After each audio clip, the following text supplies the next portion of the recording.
Buenos días, hermanos, que el Señor les bendiga. Un gusto estar con ustedes, con varios que ya conozco. Siempre digo cuando estoy aquí que como que uno se siente en casa en esta parte de la familia de la fe. Así que gracias por recibirme con su cariño, con su amor.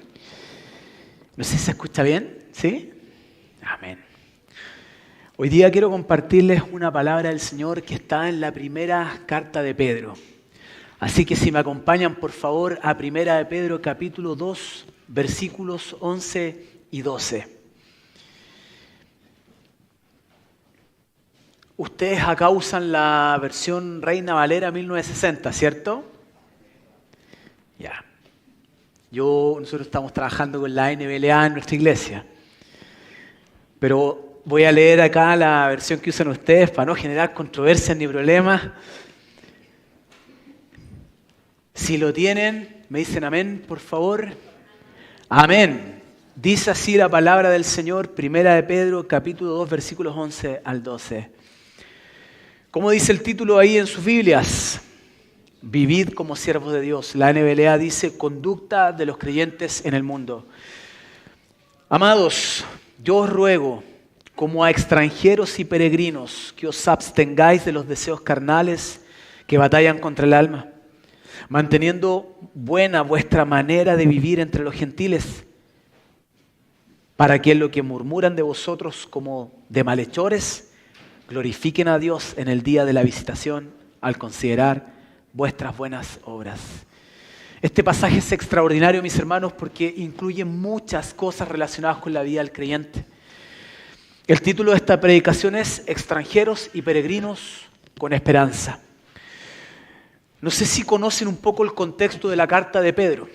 Déjenme contarle algunas cosas para que entiendan de qué es lo que está hablando nuestro hermano, el apóstol Pedro, cuando da este mensaje. Primero recordarles que cuando leemos una carta, nadie lee la carta por porciones, ¿cierto?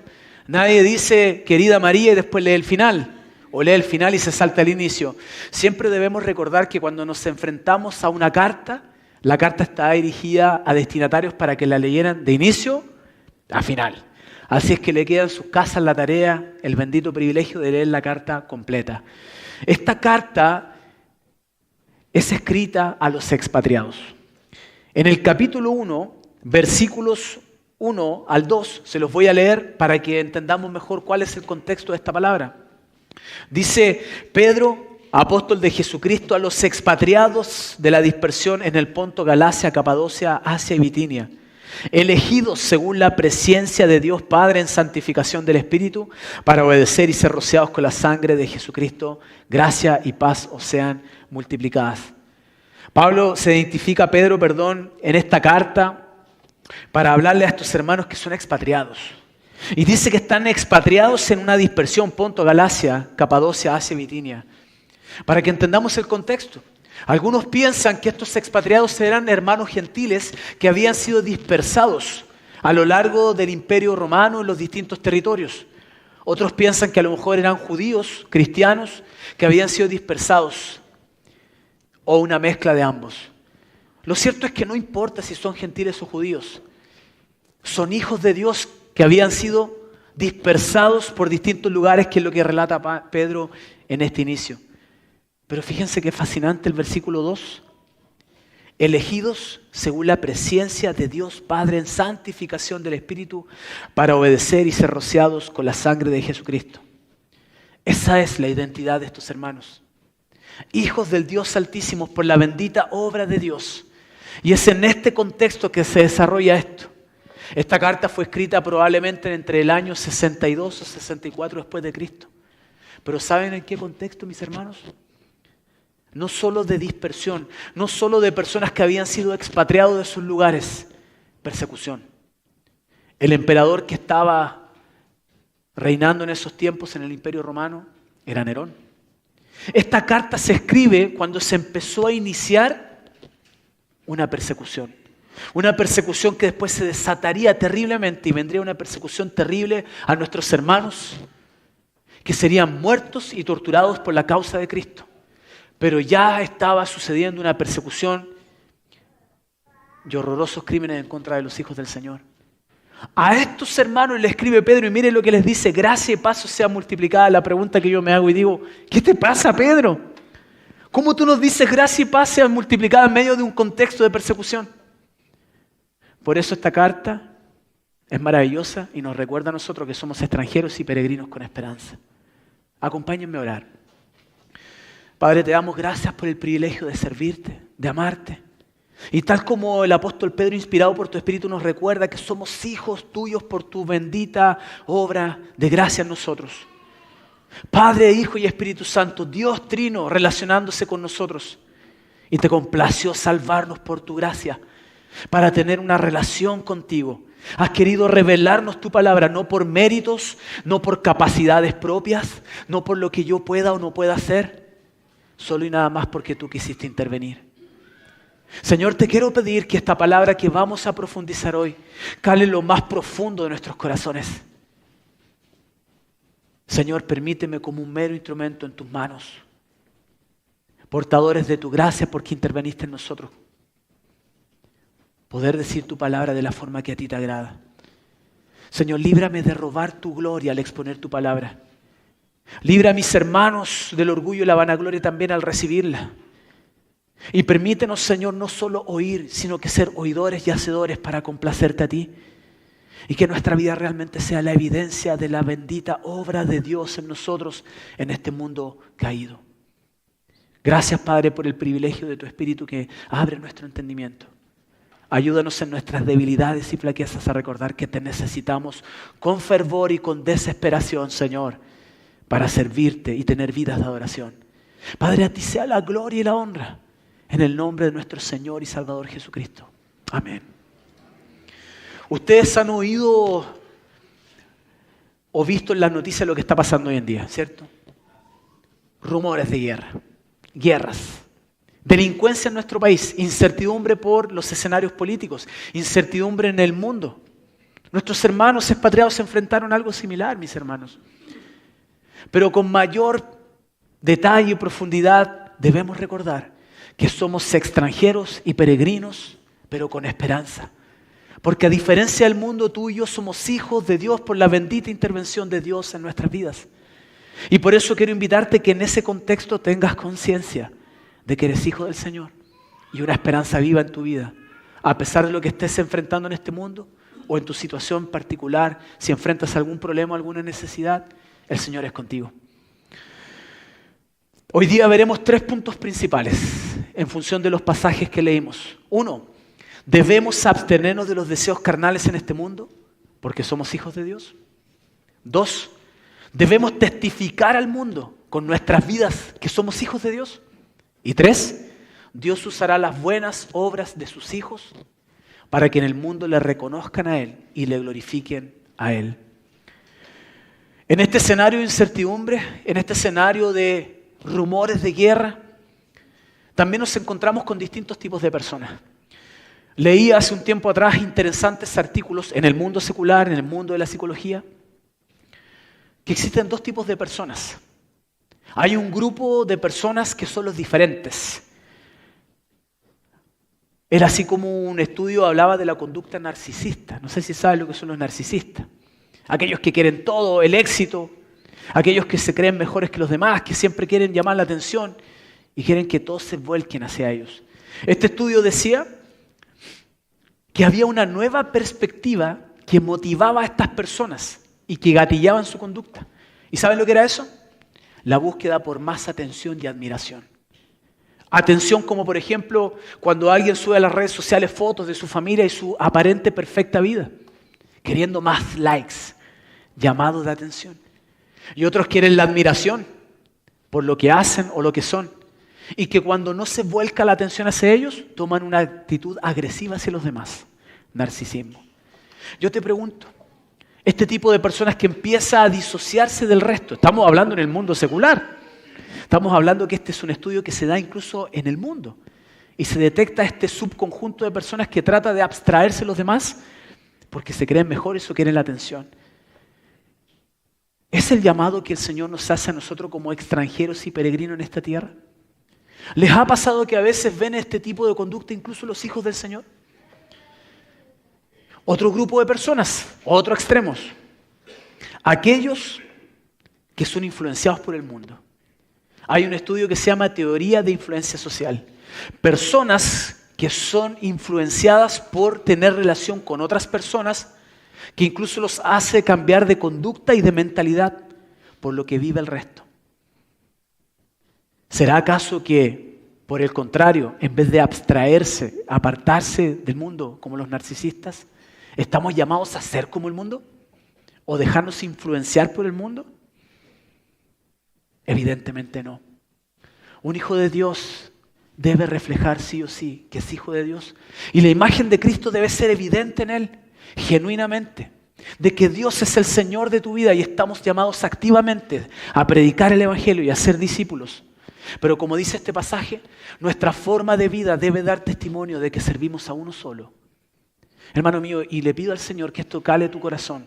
Hay un solo propósito para los hijos de Dios: vivir para la gloria de Dios.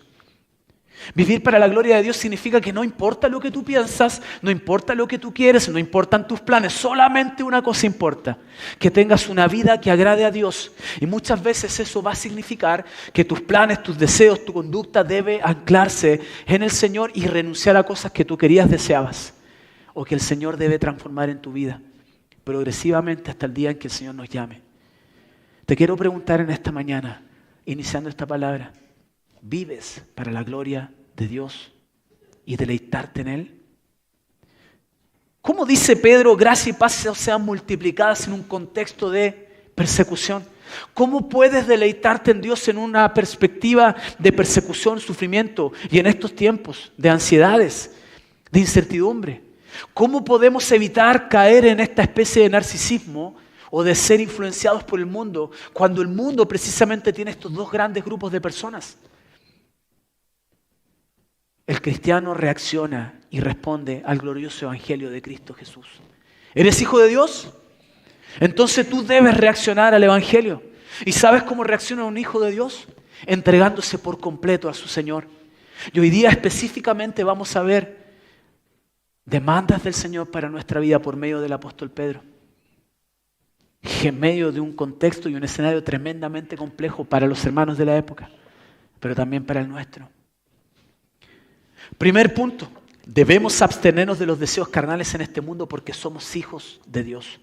El versículo 11 decía: amados, les ruego como extranjeros y peregrinos que se abstengan de las pasiones carnales que combaten contra el alma. Estoy leyendo la versión NBLA. Miren cómo dice Pedro en esta parte de la carta y se dirige, cuando la carta ya se está desarrollando, a los que están leyendo esta carta, a los receptores. Amados. Hermanos, ¿cuántos de ustedes y yo usamos esta palabra a veces de una forma tan trivial? ¿Cómo estás, amado? ¿Cómo va, amado? Y no le damos el valor, la profundidad que tiene la palabra amados. No te olvides que Dios, por medio de su Espíritu Santo, inspira a Pedro para que escriba esta carta y para que a ti y a mí nos llegue al día de hoy, porque es palabra de Dios. Y Pedro es inspirado por el Espíritu Santo para hablarle a estos expatriados y les dice: amados. Es un amor genuino, es un amor real, es un amor evidente. Esto no es fingido, no es un mero adorno para que suene romántico, para que suene eclesiástico o espiritual. Es de alguien que ha sido salvado por la gracia de Dios, hablándole a otros salvados por la gracia de Dios. ¿No debería ser así nuestra relación entre nosotros? Y yo te pregunto, hermano, cuando tienes diferencias con otros hermanos, cuando tienes que exhortar a alguien o estás siendo exhortado por algún hermano, esta palabra amado está siendo parte de tu vocabulario. Es la evidencia de lo que está en tu corazón y en mi corazón. ¿Tú te has preguntado que esta palabra debería acompañar nuestra forma de vivir? Es una pregunta para tener en presente en nuestra conducta en el día a día y nuestra relación con los hermanos. Y les dice: amado, les ruego. Este amado viene acompañado de una rogativa. Fíjense que lo que Pedro está a punto de decir en esta parte de la carta es tan importante que dice: amados, amado mío, te ruego. Palabras profundas, no son superficiales, no son simples. para acompañar lo que les va a decir. Nuevamente, cuando estamos enfrentando situaciones difíciles, cuando tengo que aclarar un tema con un hermano, cuando tengo que exhortar a un hermano, cuando tengo que discipular a un hermano, cuando tengo que aconsejar a un hermano, o yo soy el que recibe el discipulado, yo recibo la exhortación o el consejo, ¿realmente estoy amando, siendo amado? ¿Estoy rogando? ¿Estamos rogando al Señor cuando nosotros tenemos relación con otros? ¿Estoy rogando a mi Señor por mí mismo y la necesidad que hay en mi corazón hasta el día que parta de esta tierra? Y fíjense lo que dice a continuación Pedro, como extranjeros y peregrinos. No te olvides, expatriado, que sin importar la situación que estés enfrentando en esta tierra, no te olvides que aunque no estás en tu nación de origen, hay algo mucho más grande y sublime. Que eres extranjero y peregrino porque perteneces al reino de los cielos. No porque un día pudiste comprar tu nación como en los tiempos del Imperio Romano, que para ser ciudadano romano tenías que pagar hartas sumas si no eras de la nobleza o cumplir con actos heroicos. Ser ciudadano romano en esos tiempos era lo mejor y no cualquiera podía acceder a esto. O piensa en los judíos. ¿Cuánto amaban su nación? El pueblo escogido por Dios, conquistado ahora por este imperio romano. O piensa en aquellas naciones que habían sido conquistadas por el imperio romano. Tú y yo pertenecemos a algo mucho más grande.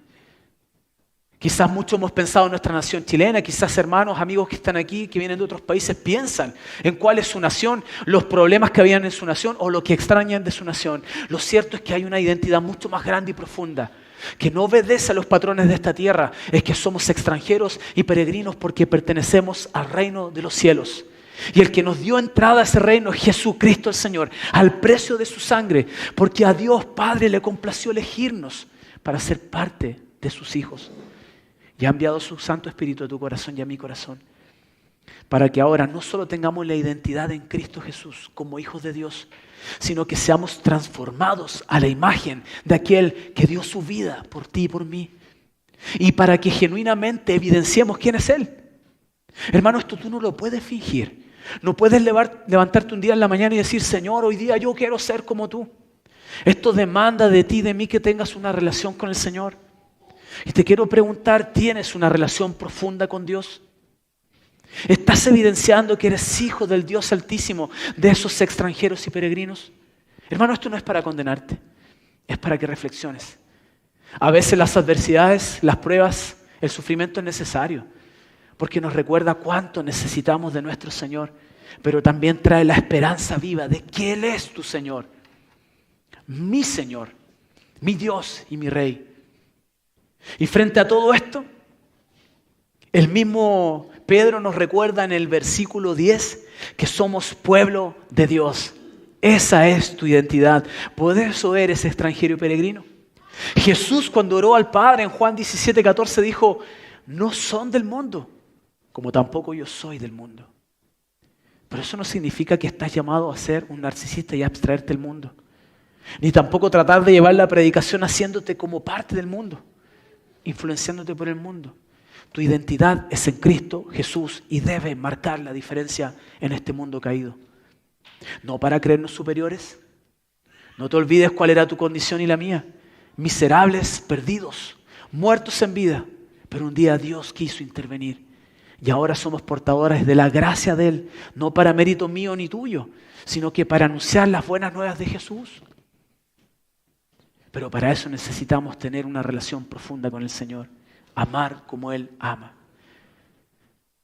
¿Y qué es lo que nos dice después de tener claridad que somos amados y que Él nos ruega? Piensa en Pedro. Piensa que Él te está rogando personalmente diciendo, eres un extranjero, eres un peregrino, pero ahora da una tarea. Versículo 11, que se abstengan de las pasiones carnales que combaten contra el alma. Pero ¿cómo, Pedro? Estamos en un contexto de persecución, estamos en un contexto de muertes, de torturas que ya se estaba iniciando por el emperador Nerón. Emperador Nerón que incendió a Roma. ¿Y a quién creen que culpó? A los cristianos. Eso vendría después. El mismo Pedro que muere crucificado, y dice la tradición que es crucificado al revés, porque no se consideró digno de morir como su Señor. Ese era el contexto y el escenario, y en medio de eso, Recuerda que eres extranjero, peregrino, y no siendo suficiente el sufrimiento que se vivía, nos da una tarea. Absténganse de las pasiones carnales que combaten contra el alma. ¿Qué le pasa a Pedro, mi hermano? ¿No ya es suficiente con todo este escenario de persecución, de angustia, de sufrimiento? Y más encima me da una tarea. Entonces, frente a este pasaje analicemos dos cosas. Está el escenario externo y el escenario interno. Del externo ya hemos dicho bastante. Persecución, mundo. Me encanta cómo lo dice un gran amigo mío de los años 1600. Juanito se va a reír porque siempre digo la misma frase. John Bunyan. ¿Quién conoce a John Bunyan? John Bunyan escribió probablemente el segundo libro más popular a lo largo del mundo, años 1600. El progreso del peregrino. El progreso del peregrino trata del protagonista que se llama peregrino, pero su nombre es cristiano. Y trata de un hombre que estaba con una gran carga, una gran mochila, su pecado. De pronto se encuentra con un gran libro, la palabra del Señor. Dios interviene en su vida y el libro se desarrolla en cómo él empieza a transitar en esta tierra, siendo un peregrino, siendo cristiano, para llegar a la ciudad celestial. Y enfrenta toda clase de adversidades y circunstancias que de alguna manera refleja la vida del creyente. Parte del libro trata de cuando llega a un lugar llamado la Feria de la Vanidad. Él estaba con un compañero que se llamaba Fiel. Cristiano y Fiel tienen que pasar por la Feria de la Vanidad. La Feria de la Vanidad representa lo que el mundo ofrece, lo que el mundo quiere. Y en el episodio del libro, cuando se enfrentan a este lugar, lo que hace la feria los tratan de seducir. ¿No es lo que el mundo trata de hacer contigo y conmigo? El mundo primero no es violento. El mundo primero no es agresivo. Primero trata de seducirte y llevarte a hacer lo que ellos hacen. Pero Cristiano y Fiel se mantuvieron firmes. No consumieron los productos de esta feria, sino que pasaron en medio de ella, fortalecidos en Cristo Jesús. El precio fue alto, mis hermanos. El compañero Fiel de Cristiano murió porque fue encarcelado tal como Cristiano. Cristiano pudo escapar, pero Fiel no, y fue muerto y llegó antes a la ciudad celestial. El mundo va a tratar de captar tu vida en esta feria de la vanidad. Este es el mundo caído y externo, y si tú no compras sus productos, ¿qué va a tratar de hacer? Matarte. Porque este mundo está en contra de Dios y de sus hijos. Y tenemos que recordar que ese es el contexto de sufrimiento. Es un mundo caído que se opone a Dios. Y está el archirrival de nuestro Señor y sus hijos, Satanás. ¿Qué escenario más desolador? Mundo caído, Satanás y sus fuerzas. Y espera un poco, esto sigue, tu corazón. Dijimos el escenario externo es ese, pero hay un escenario interno. La instrucción de Pedro se da para que trabaje tu corazón, para que tu corazón siga siendo transformado. Está la externalidad, este mundo caído, está el enemigo. Pero ¿dónde se da todo el trabajo? En tu corazón. Él dice que nos abstengamos de pasiones carnales. Fíjense que un diccionario que toma esta palabra en el idioma original y nos da contexto de lo que significa, dice lo siguiente respecto a las pasiones. Denota un intenso deseo de cualquier tipo. Esta palabra se usa como un buen deseo tan solo en 3 textos bíblicos y en todos los otros pasajes tiene un sentido malo. Tal como este, absténganse de pasiones carnales. Se refiere a las emociones del alma, a la tendencia natural de nuestra humanidad, salvada por la gracia del Señor, pero en transformación, de hacer lo malo. Y puede ser cosas que a lo mejor no necesariamente son inmorales, pero que pasan a ser malas cuando no agradan a Dios o cuando van contra su voluntad. Por ejemplo, ¿el dinero es malo o es bueno? ¿Qué creen ustedes? No es malo. ¿Cuándo viene a ser algo malo? Cuando pasa a ser algo que va en contra del Señor. ¿Se dan cuenta? ¿Y qué es la carnalidad? Este diccionario nos dice que es posesión de la naturaleza de la carne, lo sensual, controlado por apetitos animales, gobernados por la naturaleza humana y no por el Espíritu de Dios. Signo igual, pecado. Ese es el llamado de Pedro. Abstenernos de esta clase de pasiones carnales. Entonces, ¿cómo, hermanos míos, en este escenario externo que hemos dicho, esta feria de la vanidad, vamos a hacer frente al escenario interno, que es nuestro corazón? Debemos entender, mis hermanos, entonces, en qué clase de campo de batalla estamos nosotros. El campo de batalla más importante no es el mundo. No es este escenario externo en donde hay un archirrival, el enemigo, Satanás, el diablo. El campo de batalla está en tu corazón. Porque sin importar lo que pase afuera, que evidentemente afecta a nuestro interior, la batalla más importante, la batalla se libra en tu corazón y en mi corazón. Y ahí entonces es lo que dice el versículo 11, combaten contra el alma. Esta palabra alma precisamente hace referencia al corazón. Veamos entonces qué, dónde y cómo se libra esta batalla. ¿Qué vamos a combatir? Hablaba de las pasiones carnales, deseos. Me encanta cómo lo dice Nicolás Tranchini en su ministerio Cambios Profundos. Él habla de que nosotros los seres humanos tenemos dos clases de deseos, los superficiales y los profundos. Vamos a hacer imaginación y este lado del corazón va a ser los deseos superficiales y este lado del corazón van a ser los deseos profundos. Estos deseos son superficiales. Con el tiempo van cambiando. Por ejemplo, un deseo superficial es que tú quieras tener más dinero. ¿Por qué? Porque quieres ganar más recursos. ¿Para qué? Para hacerte una cirugía estética. Deseos superficiales. ¿Lo puedes conseguir? Sí, podrías conseguir mayores recursos con un mejor trabajo. ¿Podrías intervenirte en una cirugía estética? También. Con el tiempo, quizás eso va a cambiar. Cuando tengas 80 años, a lo mejor vas a encontrar absurdo lo que hiciste en el pasado. Deseos superficiales que van cambiando. Pero fíjense que lo relevante no es este lado del corazón. Esta es una evidencia de lo que hay atrás. Este lado del corazón es el que importa. Es lo que está detrás de todo esto. ¿Por qué quieres más recursos, un mejor trabajo para ganar dinero y hacerte una cirugía estética? Porque hay algo de fondo, que hay un problema. Quieres ser aceptado.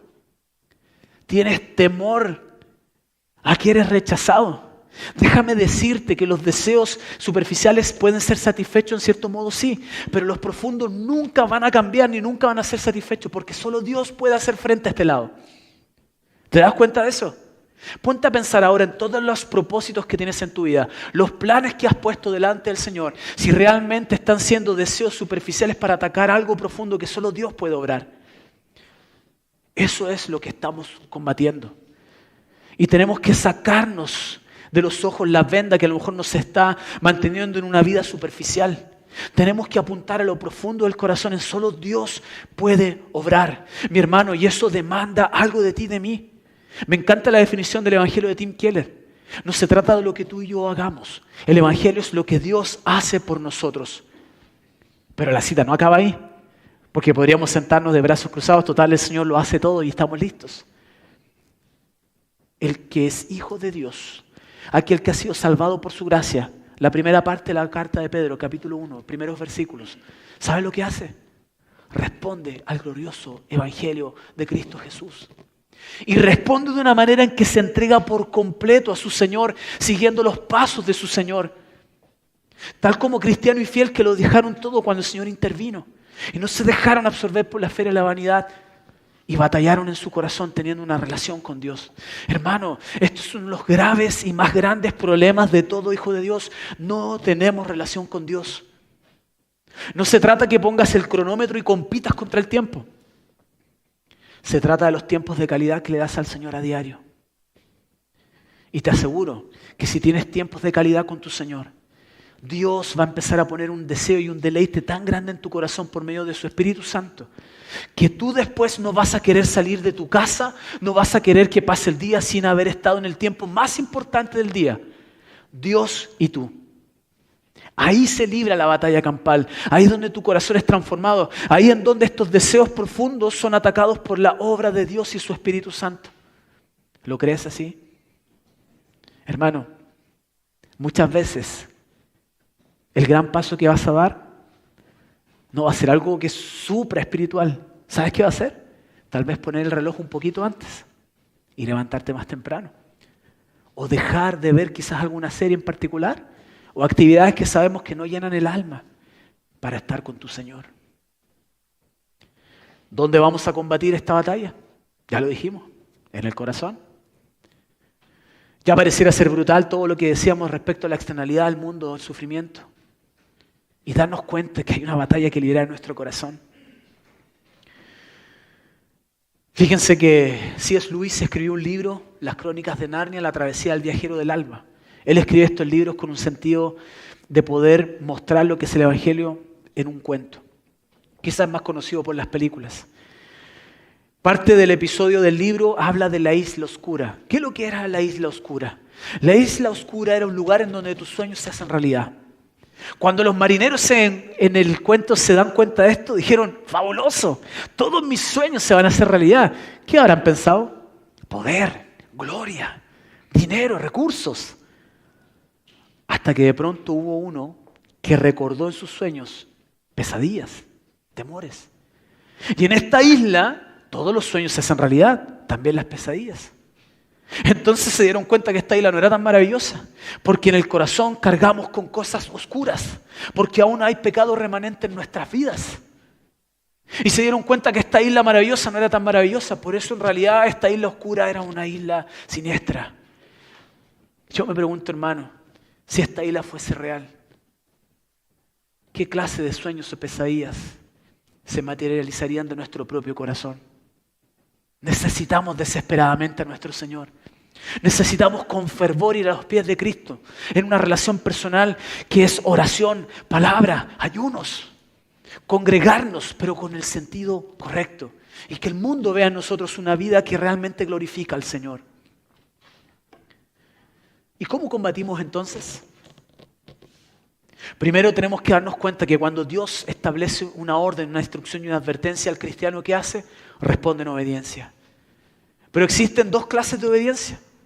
La obediencia que es el checklist, la obediencia que es solo hacer porque debo hacer, obediencia superficial, o la obediencia que procura honrar y glorificar en fe a nuestro Señor. ¿Qué clase de obediencia estamos teniendo en nuestras vidas? Fíjense que la obediencia superficial solamente apunta a lo superficial. Va a cambiar conductas específicas, puntuales, pero superficiales. Pero para poder realmente tener una obediencia profunda y genuina y que hayan cambios evidentes en tu vida, debes apuntar a una obediencia profunda. Ya dijimos los dos tipos de deseos que habían. Y eso solamente se logra por Dios. Pero el creyente reacciona y responde a esto en una intimidad profunda con el Señor. Te quiero alentar en esta mañana a que si no estás teniendo tiempos profundos con el Señor, hagas un cambio, no mañana, hoy día. Haz un punto de inflexión profundo. No tienes que tratar de impresionar al Señor con lindas oraciones, con prosas poéticas. A veces somos como el enfermo que no quiere ir a la clínica porque está demasiado enfermo. Cuando me sane un poquito voy a ir a la clínica. Hermano, si no estás logrando tener tiempos de oración con el Señor, si te complica, te es difícil, no puedes engañar al Señor. Pero te invito a que hagas una oración de este tipo. Señor, sé que te necesito desesperadamente. No vengo a ti porque tengo deseos de estar afuera viendo una serie de Netflix. Quiero solamente descansar. Los problemas me tienen ahogado. Pero Señor, sé que ese no es el camino. Ayúdame tú a cambiar. Saca esto de mí, ayúdame. Hermano, no hay que fingir si el Señor conoce tus pensamientos y emociones. Pídele ayuda a Él. Pero tienes que responder al glorioso evangelio del Señor y esforzarte en la gracia que es en Cristo Jesús, como dijo Pablo a Timoteo. Por lo tanto, ¿cómo atacamos esto? Entendiendo que no hay obediencias superficiales, tienen que ser obediencias profundas. Y entendiendo cuál es el problema del corazón. El problema del corazón es que cuando tú amas algo más que a Dios, estás en graves problemas. Y para amar más a Dios, tienes que responder con toda tu fuerza y con todo tu ser, como el gran mandamiento dice. El objetivo nunca ha sido la obediencia misma. El objetivo es el Señor y su gloria. Es agradarle a Él y deleitarnos en Él. No es un castigo, no es un flagelo de autolatigarse. A veces vamos a batallar contra nuestra propia carne, contra el pecado que está en nuestros miembros aún, contra la carnalidad que no quiere que vayas al Señor. Pero ahí están tus batallas campales, en tus rodillas, en tu rostro postrado en tierra, en esos tiempos exclusivos que le das al Señor. Si Dios que creó todas las cosas y salvó tu vida, ¿no te ayudará también en esa batalla que estás lidiando? El Señor no te deja solo. Dios es fiel. Segundo encabezado, vamos a pasar al siguiente versículo. Debemos testificar al mundo con nuestras vidas que somos hijos de Dios. El versículo 12 decía, mantengan entre los gentiles una conducta irreprochable. Ya dijimos que la batalla es en el corazón, pero la batalla en el corazón tiene resultados, evidencias. No puedes atacar las conductas si no atacas el corazón. Las conductas son el resultado del corazón. Por supuesto que puedes tener una postura, una conducta transitoria, pero ¿eso cuánto te va a durar? ¿Cuánto te va a durar de que tú logres tener un carácter controlado que no se dispare en la ira? Quizás tú vas a decir, Señor, hoy día me voy a concentrar en no tener ira, no maltratar a las personas, no enojarme. Puedes lograrlo, pero la pregunta es ¿cuánto? ¿Cuánto crees que te va a durar eso? Si no estás yendo al Señor en intimidad, en relación personal, para que Él siga trabajando en el corazón. Y entonces el control de la ira y todo lo que es la vida del creyente, una vida de piedad como el Señor Jesús es, sea el resultado de Dios obrando en tu corazón. Esa es la forma correcta. Aún así, Pedro nos dice, mantengan entre los gentiles una conducta irreprochable. Mantengan entre los gentiles. Nuevamente Pedro nos está recordando que somos extranjeros y peregrinos, hijos del Dios Altísimo, pero que estamos entre los gentiles. No estamos llamados al narcisismo ni a ser como ellos, sino que apuntar al glorioso Evangelio de Cristo Jesús en lo que predicamos, en nuestra conducta de vida. Pedro decía en el capítulo 2, versículo 10, en otro tiempo no eran pueblo, pero ahora son el pueblo de Dios. Y con eso en mente, manténganse entre los gentiles. Cristiano y fiel, cuando pasan por la Feria de la Vanidad y no compran sus productos, fueron rechazados por no comprar sus productos, por no hacer lo que ellos no hacían. Pero también fueron rechazados por otra cosa. ¿Saben por qué? Porque la ropa que usaban cristiano y fiel era una ropa extraña para ellos. ¿Qué significa esto? Que los cristianos tenemos un distintivo en medio de este mundo. No para glorificarnos a nosotros o para que todos digan, ¡uy, qué santo, qué moralista! Es porque tú eres portador de la imagen de Cristo y cada día de tu vida debes ver un crecimiento y parecernos cada vez más a Jesucristo el Señor. Yo te pregunto, ¿estás comprando los productos de la Feria de la Vanidad o no lo estás comprando? ¿Vistes de forma extraña como el mundo viste? ¿O somos diferentes? Y hablo del carácter de Cristo. Es así como debemos mantenernos en una conducta irreprochable. Debemos recordar que esto de mantenernos no significa que yo por mi fuerza de voluntad, yo por mis propios actos o por mis capacidades, dones, talentos lo voy a conseguir.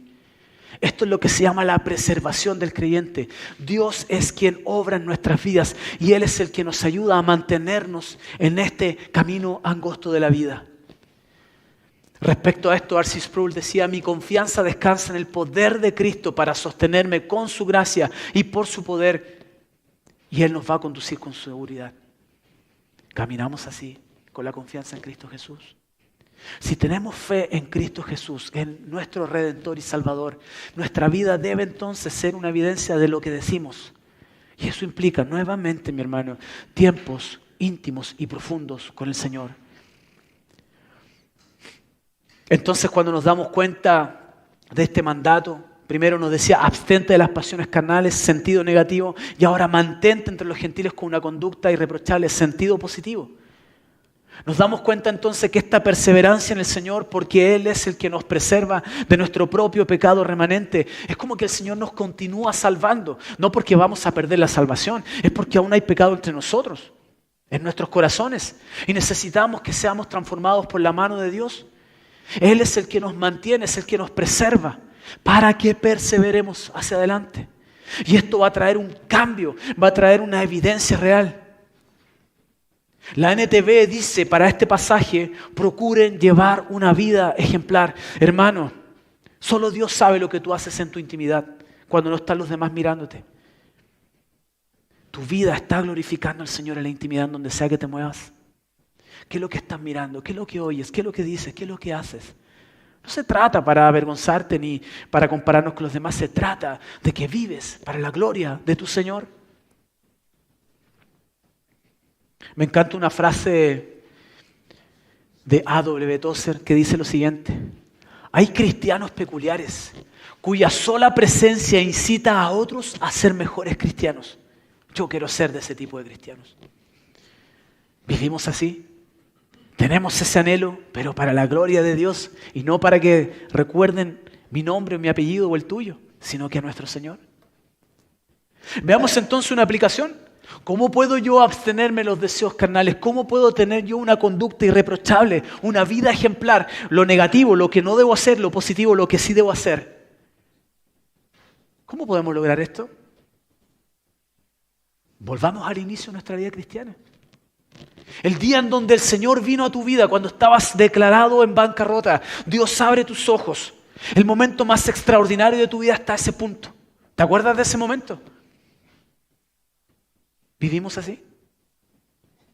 ¿Estás enamorado de tu Señor como ese primer día cuando Él vino, intervino y te dijo: estás muerto en vida, eres un miserable sin ningún futuro, estás vacío, pero yo te quiero enriquecer porque yo quiero estar contigo? ¿No es el mismo Señor al que servimos todos los días de nuestra vida? Volvamos al inicio y vivamos cada día de nuestras vidas recordando quién es el amo y Señor de nuestras vidas. Entendiendo esto, entonces recordemos el corazón y el diagnóstico del corazón. Deseos superficiales, deseos profundos. Identifiquemos qué hay en nuestro corazón y ataquémoslo con la ayuda de Dios. Recordemos, mis hermanos, y veamos, frente a los deseos te van a ayudar a ver qué estás amando en tu corazón. No se trata de que tratemos de evadirlo o ocultarlo. Porque por el contrario, el diagnóstico te va a llevar a ver qué hay en tu corazón. Para que vayas a Cristo y le pidas su ayuda y que Él intervenga y Él mismo desplace lo que tú has atesorado en tu corazón. Cuando no es el Señor Jesucristo el amo y Señor de tu vida, entonces Él no es la perla de gran precio ni el gran tesoro escondido. Y estás poniendo en el lugar de Él ídolos. La única forma de poder vivir una vida que agrade a Dios es haciendo del Señor el gran amor y el gran tesoro de tu vida. Y esa batalla se libra en el corazón. Tú no lo puedes hacer solo. Dios es el que te va a ayudar. Miren qué extraordinario, y parece una ironía. Necesito a Dios para agradar a Dios. ¿Qué les parece eso? Pero tú y yo tenemos una misión y una responsabilidad. La respuesta de la vida del creyente. Y podemos resumirlo nuevamente así. Relación con Dios. Vida íntima con Dios. Dios y tú, Dios y yo, nadie más. El mejor momento del día, todos los días de tu vida. Y entonces respondemos al Señor y su evangelio, amándolo como Él es digno. Tercer encabezado y final. En el mundo reconocerán las buenas obras de los hijos de Dios y le glorificarán a Él. El versículo 12 decía: a fin de que en aquello que les calumnian como malhechores, ellos, por razón de las buenas obras de ustedes, al considerarlas, glorifiquen a Dios en el día de la visitación. Hermanos, en este mundo nos van a calumniar, se van a levantar falsos testimonios, nos van a perseguir, nos van a rechazar. Pero no te sorprendas, si es un mundo caído y tú eras parte de ese mundo, yo lo era. Nosotros no estamos llamados a rechazar al mundo por creernos superiores. No estamos llamados a ser narcisistas en un círculo en donde no quiero tener relación con ellos o en donde me molesta lo que el mundo hace. Evidentemente nos molesta porque hacen lo que no agrada al Señor. Pero esa molestia es una molestia que es diferente a decir: me molestan porque yo soy superior o soy mejor o soy santo. Tampoco estamos llamados a hacer lo que el mundo hace, lo que dijimos al inicio de esta predicación. Fíjense que nuestros hermanos, a los cuales Pedro les escribe, los cristianos del primer siglo, en los años 60 después de Cristo, ¿sabes tú cuáles eran las acusaciones que hacían en contra de los cristianos? Los acusaban que eran caníbales, que cuando celebraban la cena del Señor estaban comiendo bebés y estaban bebiendo la sangre de los bebés. Eran las acusaciones contra los cristianos, que en las reuniones de celebración que tenían los cristianos eran reuniones de orgías. Acusaban a los cristianos de que eran ateos porque no adoraban a los dioses romanos y porque no adoraban a César, el emperador, como Dios. Era parte de las acusaciones. Los acusaban de antisociales porque no participaban en las fiestas paganas que ellos tenían. Hermanos, esto era lo que se estaba desatando cuando Pedro le escribe a estos expatriados. Yo te pregunto, ¿hoy día es muy distinto contigo y conmigo? ¿Cuántos han sido rechazados o reciben burlas por no vivir lo que el mundo vive? Pero a esos estamos llamados a predicarles el Evangelio, a ser discípulos y que nuestra vida dé un testimonio genuino de que amamos al Señor. Este pasaje decía que esos que calumnian como malhechores tu vida, por razón de las buenas obras tuyas, glorificarán a Dios, porque va a haber personas, mis hermanos, que cuando vean tu testimonio serán impactados por tu testimonio y dirán: ¿por qué tú eres distinto? Yo te he molestado, yo te he acosado, pero tú no cambias. Te mantienes firme en la fe que tú vives. ¿Cuál es tu secreto? Que Cristo vive en mí, que el Señor salvó mi vida. ¿Te das cuenta que tu conducta es sumamente importante y no la puedes fingir? Es el resultado de la obra de Dios en ti. Yo me pregunto, hermano mío, para ti, para mí, mi vida está glorificando al Señor. ¿La gente al mirarme realmente ve a alguien diferente? Puede ser que el mismísimo Señor quiera usar tu testimonio de vida para que se acerquen a ti y tengan la oportunidad de predicar el Evangelio y esa persona quiera decir: yo quiero lo que tú tienes, quiero ser como tú, y le puedas hablar de Cristo Jesús. No para darte gloria a ti mismo, porque todos y cada uno de los hijos de Dios deberíamos tener el mismo testimonio. No es competencia, no es quien tiene más buenas obras. Es una vida de honra, gloria, alabanza y adoración al Señor. Un comentario que hace referencia a este pasaje dice lo siguiente respecto a lo que nuestros hermanos vivieron. Las calumnias en contra de los cristianos se diseminaron por todo el Imperio Romano e hicieron que fueran mal vistos por todos y que se les acusara de horrendos crímenes que nunca cometieron. Esta mala fama desató terribles persecuciones, tortura y muerte en contra de nuestros hermanos. Pero escuchen esto, no pudieron detener el avance del Evangelio porque haciendo el bien destruyeron el mal y cambiaron el curso de la historia. ¡Gloria a Dios! ¿Tú quieres ser parte de esos que cambian la historia por ser usado en las manos de Cristo? Evidenciando que eres hijo de Dios genuinamente.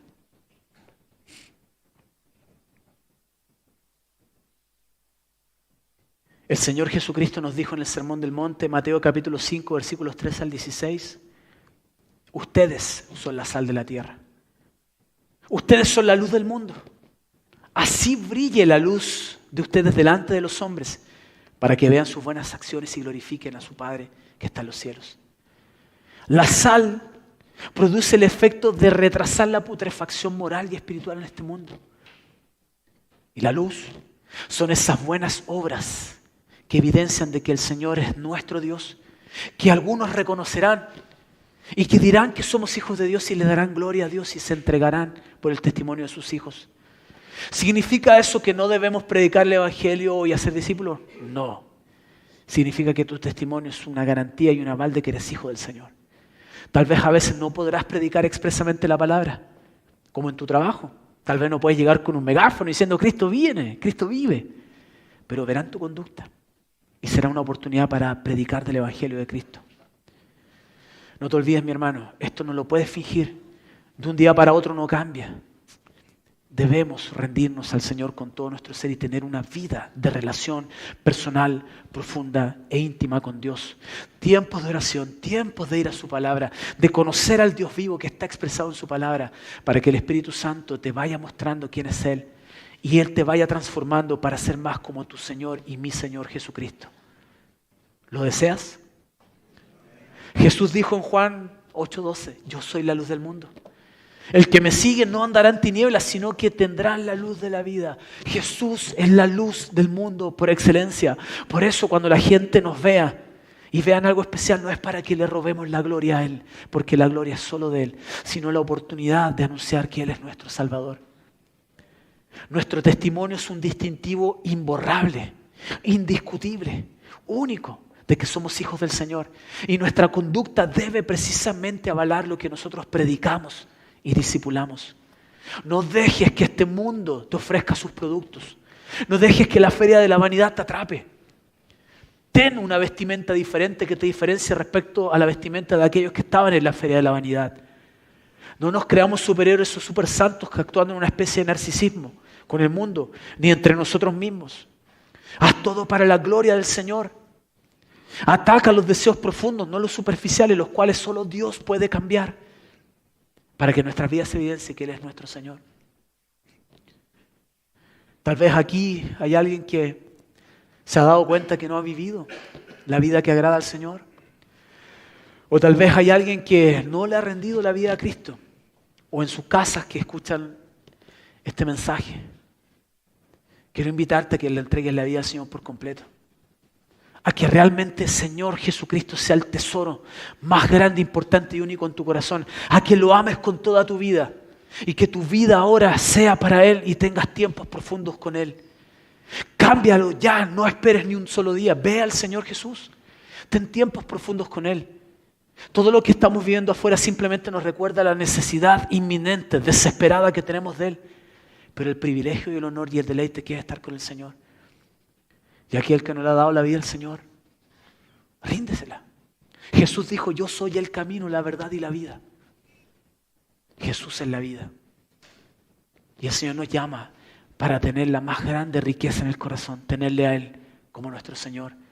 Y sigamos caminando hacia la ciudad celestial para estar con Él. Te invito a orar. Padre, gracias te damos por el privilegio de servirte, no por mérito nuestro. Ayúdanos, Señor, a tener una vida que te glorifique y te honre. A batallar, Señor, en este campo de batalla que es nuestro corazón, entendiendo que solo tú puedes cambiarnos. Ayúdanos, Señor, a vivir para tu gloria y que nuestra vida evidencie que tú eres el Señor de nuestras vidas. Ayuda a mis hermanos que a lo mejor han tenido una vida que no ha sido rendida a ti por completo, para que haya un cambio radical, inminente, ahora ya para ti, mi Señor. Y que como siervos tuyos, portadores de tu gracia, podamos predicar el Evangelio, hacer discípulos y evidenciar el carácter de Cristo. Bendice a aquel que no ha rendido su vida, Señor. Que sus ojos sean abiertos para que se entregue por completo a ti. Renuncie a sí mismo y se entregue a ti reconociéndote como el amo y Señor de su vida en fe. Y viva para el señorío de Cristo. Ayúdanos en los tiempos adversos, mi Señor, para tener vidas de adoración. Padre eterno, a ti sea la gloria y la honra, ahora y siempre y por todos los siglos y la eternidad. En el nombre poderoso del amo y Señor de nuestras vidas, Rey Jesús. Amén.